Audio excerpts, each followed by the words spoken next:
inde an Abubakar Ibrahim Kunga. Sannan shiri meɗen ɗum anduɗen ɗum kullum ɗum hononde Fulbe ɗum Fulani Peace Initiative network jangi teddorgal waddango en Allah walluma en. So bono no anduɗon kullum en tattauno hundeji fere en dara hundeji ko yahata nder meɗen en ɗaɓɓitowa woɓɓe yimɓe ngaroɓe ɓe ballira en tattaunago hundeji jahayɗi nder meɗen sannan kadi daren eteji ɗi to en tokki eteji ɗin ɗon e inde jomirawo en keɓa mburtoɗen nder hundeji ɗin ɗon ɗi towɗen ko e meɗen to nder to hande nder inde jomirawo ɗaɓɓitol an en waɗi dace e tagaɗo mawɗo wonda bo mi waɗa fata inchallahu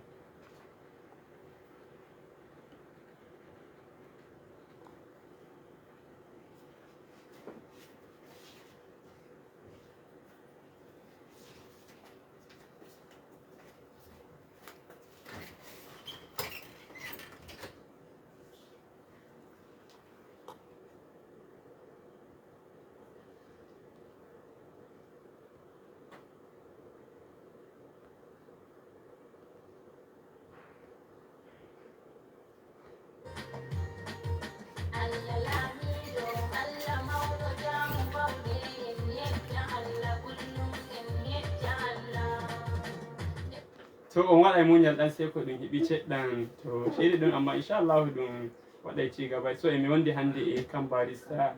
UI julde emo to nder hande ko wonanaymo kadi bo kowa fetta noppi muɗum yiya irin shawaroriji barista okkata en wonde en toro jomirawo to en tokki shawaroriji ɗin ɗon inchallahu en keɓay natija so fuɗɗam barista mi waɗanma jaɓɓama e nattol programme. Wa aleykum assalam wa rahmatullah. So barista hala gonga mi nani belɗum warol maɗa Allah binda baraji so hundeji sosai ɗuɗɗi e jaha sannan bo eɗi jaha eɗi wartowa kullum en ale to ɓawo kullum en alo to ɓawo so barista daga na lokaci juɗɗum gondude e miɗi hande ko fuɗɗirten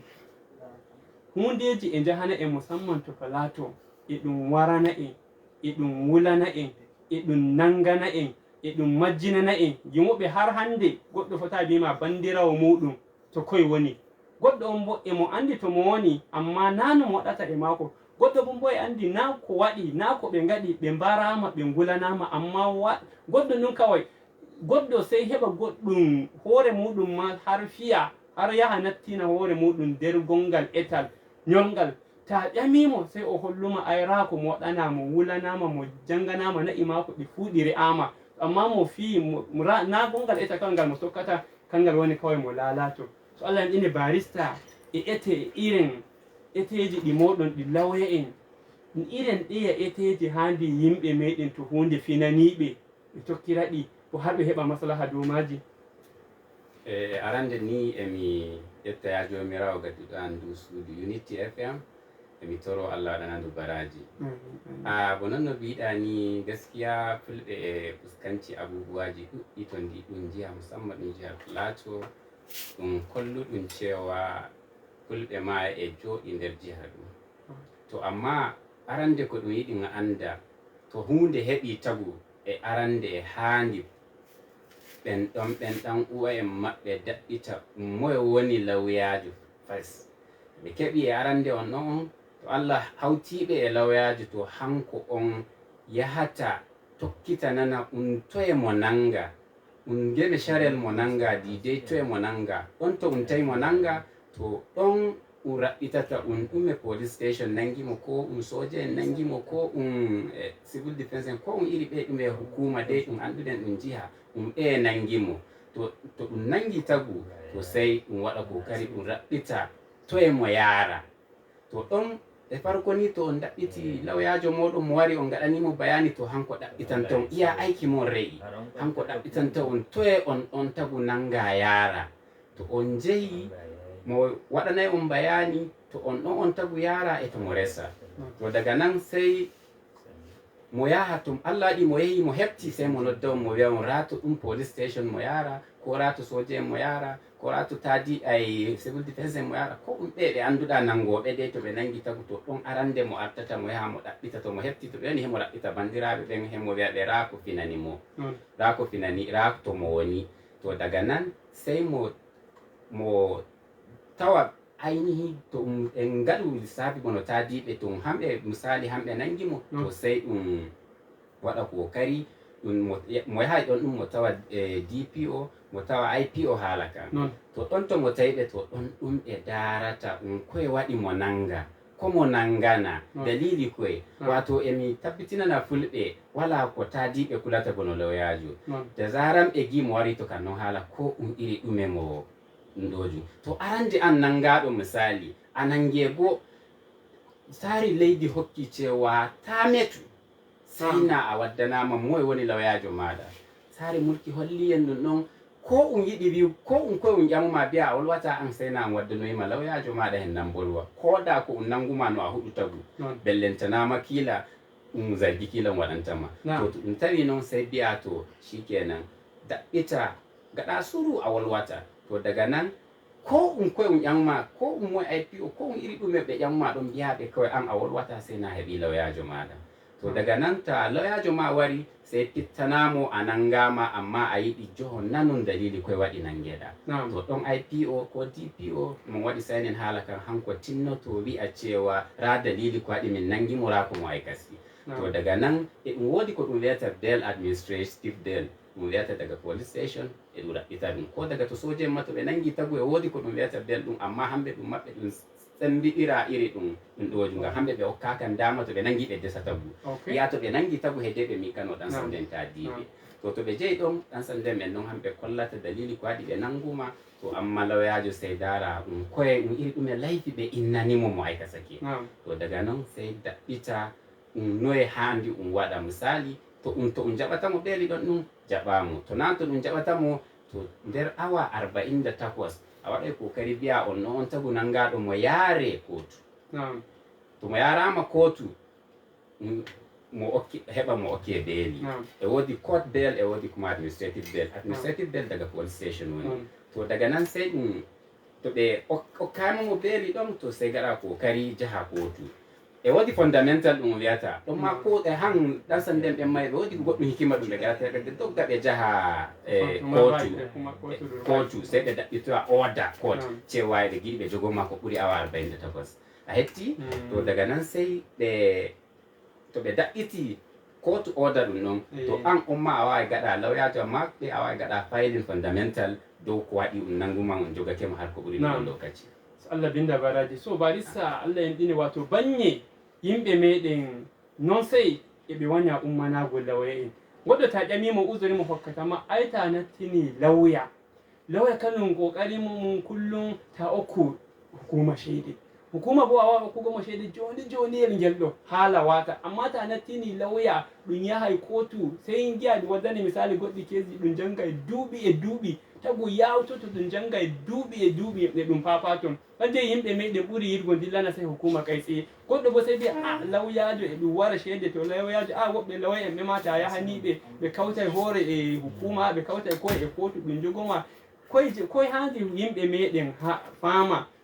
lawya nattol lawya dow kes jen woɓɓe giɗi to no nattima kes ɗum kawai to yiɗi ma ɗum alaɓe ɓe yeggita famugo cewa fa to na ɗum loote ƙila to kotu to fa ƙila yende fu goɗɗum ummoyi fa ɗum wawa ɗaɓɓitugo ma so yimɓe meɗen ɓuuri kawai go kes kawai heñanamama ɗum nattini lawya ko ɗum yehi kotu nder majum a ciya andugo mahimmanci majum to a takaice noon no mbiɗa non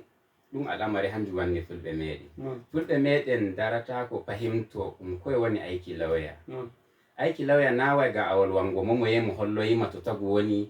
way mo wiyete okkamo shede a'a shede mako fuɗɗa e aiki sey na nyande ɗum tabbitini keso non ɗum yahay kotu to ɗon kila mo wiyatama a waɗe on ciryotira no katamo amma e arande farko mo bincikanoma to o woni to mo joga ɗum koye woni mo nanga ɗum ɗon na ɗum to wokkata shede fulɓe meɗen ala huɗugo lawye yimɓe daɓɓitanoɓe ko iri moye tagu enci ko moye nanga to e ɗum ɓuri hamɓe ɓe ɓuri yiggo way aldaɓe taadiɓe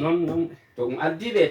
taadiɓe bo non giɗi ñamaɓe ceede ɗuɗɗe baɗɗe hewtaɗe mo okkata lawyajo sabu ene min kolla fulɓe bandiraɓe meɗen to iri nini fini ɓe tinnoɓe daɓɓita lawyajo joho nana koye faari hanko hollata ɓe ɗati gonga to Allah waɗa yimɓe meɗen nani bo ɓe waɗa amfani e majum so a gurguje en ƴaɓɓoto yeeso Allah en ɗine barista en gondi kes musamman enen fulɓe duroɓe wanda kusan kes ɗum ɗon har ɗum ummakeno har ɗum yettowakeno majalisa dow eɗum nodda imma indigenous people of Plateau State na ko ɓe wadduno har hewtide haala kan ka mawninama dow lalle ɗum haɗa fulɓe yilidago e na'iji bono no goɗɗi state ji fuɗɗi wadgo ko noddugo ɗum waɗa so to Plateau ma mi anduno haala kan ɗon e ka ɗum to Allah bo eni walti har ɗum heɓi canji gomnati so Allah yamɗine barista haala kan ɗon har joni e ka ɗon na ko ka watino ko bo koni ko yata dow haala a takaice dai emin nder lauyan jihoɓe haala kaga ɗo haka issue of open grazing ɗum gomnati Jos yiɗi waɗu ay Plateau yiɗi waɗugo a takaice ni no haala kan woni hanjum woni Allah yamɗina o gomnajo jippiɗo mo ɗaɓɓiti no ɗum watta ɗum waɗa sulhu sakani fulɓe e gomnati tunda gomnati yaari kotu to mo ɗaɓɓiti ɗum waɗa sulhu alhamdulillah sulhu ɗum noon ɗum heɓaki ngam min jehi jahanɗe amin ɗiɗi approachin ɗum ɓe kolli min cewa min keɓe gomna heɓayi dama yiide e amin no ɗum joɗorto ɗum tattauno non no ɗum raɓɓitirta sulhu ɗum ɗon to sulhu ɗum ɗon a takaice ɗum heɓaki amma sai e last at jonde ɗum min jehi e kes ɗum holli min cewa lallai fa kes ɗum ɗon mino min kolli al'umma e kotu cewa sulhu waɗaki joni wartoya sabo kes ɗum waɗa cigaba e noon no ɗum darino amma ko mi wiyata fulɓe ɗo kes ɗum ɗum yaha no anduɗe ko woni matsala ɗum heɓa e matsala ɗum heɓi kawai han gomnati ɗum raɓɓutuno waɗa sulhu e fulɓe amma sulhu ɗum noon ɗum heɓaki a takaice mi wolwata dow iri ka haala sosai haala kotu haala kotu wolwataki e media sosai to amma to kalattake dole waɗana fulɓe bayani toye masayi ɗum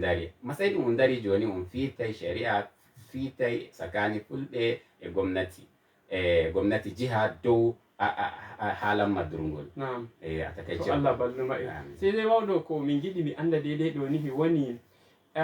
ardiɓe kes ɗum kam ɗum heɓi sponsorship daga gondi leydi na ko goɗɗum ko bo ɓe ngata sponsoring musamman onon lawya e meɗen Allah rene bo non no ngal ƴamal ngal ƴamuɗa gaskiya sponsor enen gaɗata ngal enen fulɓe ɓe ɗum jiha giɓɓe dura giɓɓe jooɗo to ɗum jiha enen gaɗata sponsoring ɗum ka haala to en giɗi ɗum doggina ka haala no giɗɗen dole na en itti hunde daga jiba men en okki to en gaɗa e noon en keɓata fa ko giɗɗen sabu noon mi nodda al'umma men fulɓe kusu ɗum kespa ɗum waɗa cigaba to Allah jaɓi yerdake amma fa ɓe daɓɓita ɓe daɓɓita daga hamɓe gaɗata sponsoring majum dole ɓe daɓɓita ceede ɗe ɗum waɗirta ɗum kes mi wi'a ceede gala ba amma e wodi gudunmuwa ɗum okki to amma fa ɗum haalanma shari'a mawɗum sakani gomnati jiha e fulɓe to ay dole fa mo wiya ceede fa majje ɗumma no anduɗen to enen riba meɗen hanjum woni keɗen nasara sosai ma Allah balluma en so Allah yamɗina barista nana belɗum haala maɗa sai haala kakarshe kam yiɗi memen kanka woni koye woni ko wannata fulɓe meɗen na ɗum Plateau ba kusa leydi ndinga bogo enen fulɓe kullum enen goni bono no mbino arano enen goni mbareteɓe enen goni piyeteɓe enen goni nangueteɓe enen goni majjinteɓe gimi yejjititta eɗon goɗe balanije ma har jirgiyal wari ko e mistake na noyi ngal waɗi ka elango fulɓe bomji amma mi gaɗa ɗo har ɓe kolla a kamɓe ƴanta adda en ma ɓe mbarno kadi bo mi bo har leydi nasara en ma e holla lalle fa gomnati binciko hunde ni ɗum way ko je enen to en gaɗanama hunde fi duniyaru nantaka kowa nantaka hatta na enen ma a towai an pullo ma anda ko yata to gonde am gwari ko to goɗɗum wuri ɗum bandiraɓe maɗa a takaice bo noon no mbiɗa ko wanni fulɓe ɗum ndi leydi men Nigeria hunde nde mawni kanjum woni tarari e ko yohoto ko ta'ina ko ɗume gefe e ɓangare a tawai e wodi ko hawtata fulɓe e joddi to amma ɗum ko watta enen to goɗɗum heɓiɓe duniya nanaka enen ɗum nanataka ayina ɗeya dole to irin ni finani en to dole daɓɓiten no gaɗeten jaren haala bojji meɗen to gomnati en jeytaren e wodi station ji ɗi media ɗi ɗum turoto boliɗe yimɓe nanaɓe en mbawai yahugo ɗon okken ceede men mbiye rako heɓi en godi kungiyoyiji meɗen darotoɗi tabbitinana al'umma leydi rako faari fa rako heɓi fulɓe to amma ɗum ɗon fuu enen en kulana jiba meɗen to ɗum finani tagu sai on alda on mo ɗum heɓi kawai ɗum al'amari maimako ɗum taro walla mo raru lugga jiba en ko kuma raru horiɓe ɓale en ta rari hamɓe ko heɓi ɓe fuu a yiyai ɓe kauti ɓe kolli duniya ra ko heɓi ɓe amma enen hunde to heɓi en hegaɗen shuru ceede ɗen kulanten en ngalaɗe to en godi ɗe on kwatta en mbiyata duniyaru ra ko heɓi en to en mbi fa on warata ɗum nanga en ɗum waray ɗum gi'a tabbas ko biɗen non ɗum farko to iri ni fini on saydinay ka hukuma ra ko finani min to saydinini ka hukuma on saydinanay ka har ardiɓe leydi ko ɗume mataki on saydinanay ɓe ra ko heɓi on to sai kauton itton ceede to jibaji moɗon daɓɓiton media kollon duniya cewa ra ko heɓi on to ma gwamnati waɗa kome kila yi'ugo ko nani ko media wi kila gwamnati wawa sauraro ɗum non al'amari to amma hegaɗen shuru ko heɓi on ɗon on yeddita ɗum waɗa bo ɗum heɓaymo ko biɗani ni raro ko faari e leydi nasarawa shuru wala iri bojji ɗin waɗayi to amma ni ɗum koye handi gaɗen e wodi ɗate kanduɗe ɗe gaɗeten tabbitinanen gwamnati ra ko faari ɗon ma gwamnati hocca mataki e mbawi yarugo gwamnati nasarawa de state dow ko faari e fulɓe ɓen noon to amma to en gaɗi shuruna mo yarante en ɗi to ay dole ummoɗen daroɗen ko heɓi ko iri moye fulɗo heɓi en ta yiya bono ɗum heɓatama to ɗum warwa e ñande goo Allah hoyna inchallah to Allah hoynana en waddana en hayre so Allah ine barisa mi alete jara ndiyam ceɗɗam nanoɓe kamɓe ma hande de lokaci ɓe dilli min okka koda yimɓe ɗiɗo ko tato okka gudunmuwa maɓɓe ha noddowo mo fuɗɗam assalamu aleykum waaleykum assalam muslim Allah rena mawɗo woni jam jaɓɓama e nastol yawwa ya yettete musidɗo woni tehol guddule to ko woni gudunmuwa maɗa mi hinno barista to emo nanma wato farko ko bilan meɗen mi julde Allah ɓeɗa hawtugo koye meɗen amin harga Allah gilleji to mi settete fundi jangorke ɗon an fulla to faɗa fu a aɗanakite harga Allah noon to saɓɓire makaki Allah enen fulɓe ko nonno oɗɗon barista yiɗi Allah ɓeɗen hawtugo koye ayi kono kiton goɗɗo bangirawo amin e ɗon yiɗi fasina ɗon goɗɗo mattuɓe kamɓe kono Allah en o sikake imani har joni mo simma ko nana ka iyelen goɗɗo sato nattaten fu en gaɗanaki noon to Allah ɓeɗen hawtugo koye ko mbiɗen farake fu ɗum hawta koye Allah ɗum joɗoɗo ɗum heɗo mawɓe gara ka arɗaɗo e nodda maɗa bene heɓa ɗum tottono amin min jetti so sewo gudunmuwa maɗa to musidɗo Allah binda baraji so ra noddowo mo yeeso kadi waaleykum salam jam kala Allah rene momin gollata to moddibo Mamadou ko woni gudunmuwa maɗa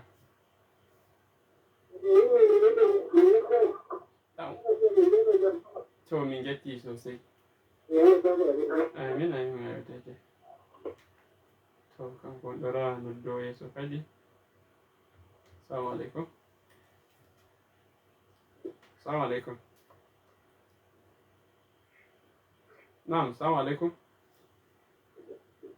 to o kam mi nanta haala mako so ha mi nana mo yeeso nam assalamu aleykum waaleykum salam wa rahmatullah jam Allah yamɗine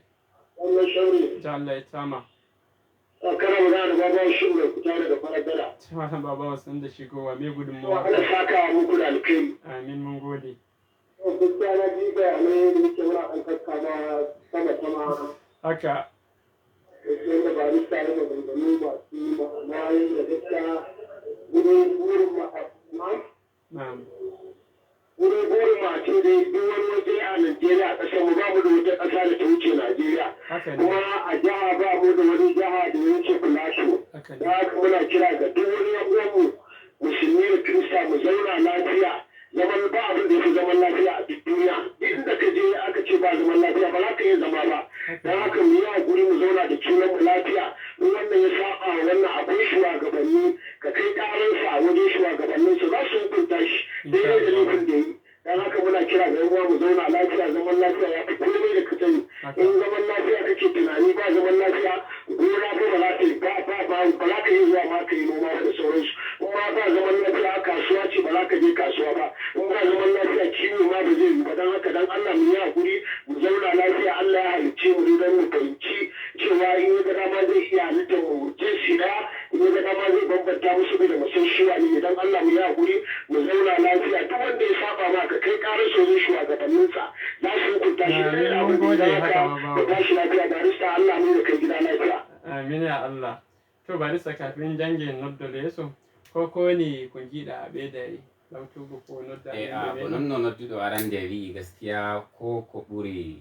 wannaten ko ɓuri wannugo en hanjum woni hawtal hoore kusu al'umma meɗen fulɓe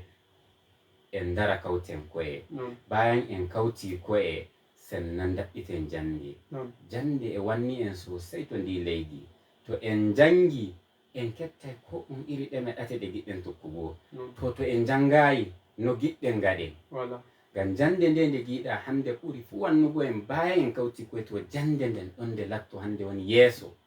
gaɗen kaɗugo bacci meɗen to jande ɓe anda ko iri ɗum ndeme jande ko nde dina ko nde boko ɓe jangande to Allah waɗi ɓe janginde to ɓe fahimtoto ɗum noye ɓe dogginirta rayuwa maɓɓe amma siya jande nden ɗon nde wannay en ko ɗum ɗume tinkari en keɓata no giɗɗen woɗɗingo ɗum e lokaci non sosai non tora mo noddo leso kadi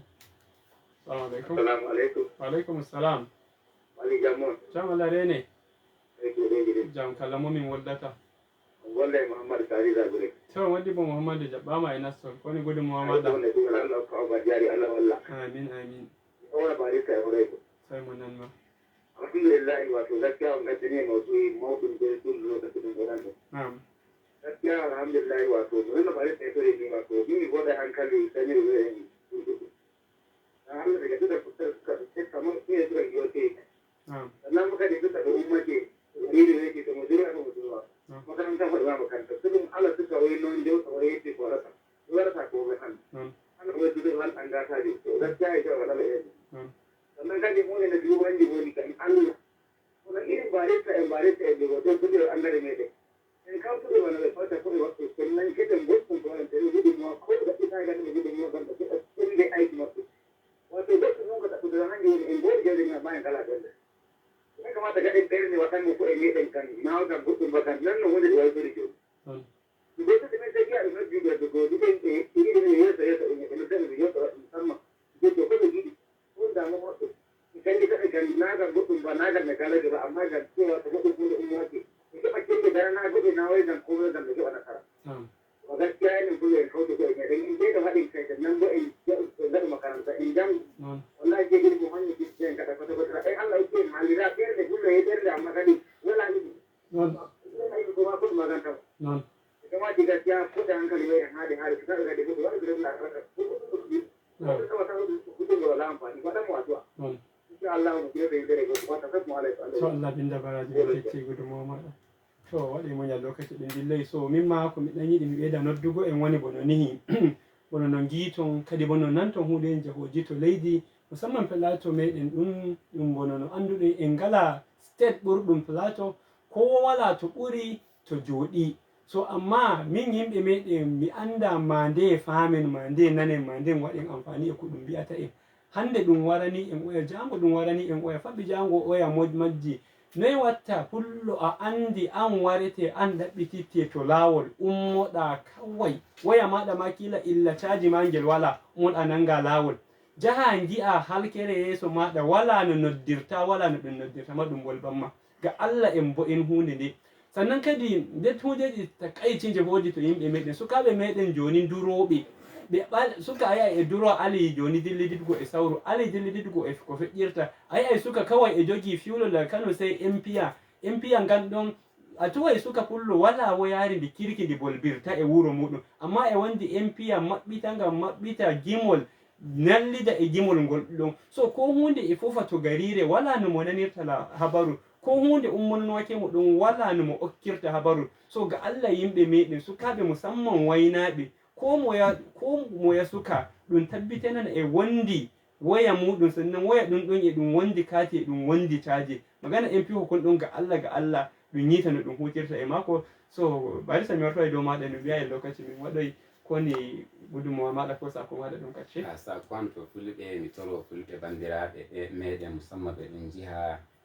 Allah to hunde fini ɓe ala hoccugo mataki ɓe tabbitina ɓe saydini ka hukuma na way to hunde fini ko tagu yawɗo to yahanum ma watoto e wodi ɗate ɗe hukuma hokci kanduɗe tagu tokka to hunde finani ɗum amma jaha gatoɗa holli kena raɓɓita hawre kusu al'umma meɗen fulɓe gaɗa no ɓe gaɗata ɓe dungumo nde jonde jam de to jonde jam wala fa wala no daɓɓitirta durgol ngol ma ko iri ɗume hunde giɗɗa waɗugo a heɓatande to amma to Allah wallima a raɓɓiti jonde ko farima fu a damkini ka hukuma kanduɗum to inchallahu kome wara e sauki mi toro fulɓe meɗen gi Allah ɓe gaɗa muñal ɓe tokka dokokiji leydi ɓe jooɗo jam Allah wallay arisa Allah binda baraje mimma fuɗɗan emi ɓeyda yettugo kan Hajiya Sumayya Abakar ardiɗo yaadu duni han sanne emi hinna kan Salihu Jamo kanko ma e mutum mo heɓa wargo emi hinna DJ jo meɗen kanko ma daga nane kanko dayi ɗon noon sannan kadi to o geggite namba ɗum ɗon ɗum min mbi'i gaɗon ka turowago sakonniji moɗon kanjum woni bono ni ha mi ɓeyda noddango on ɗum kanjum woni 070 63 53 5177 ji lokaci wala ɗum min gatta ka jangugo noddolji mon ɗo so ko ɓawa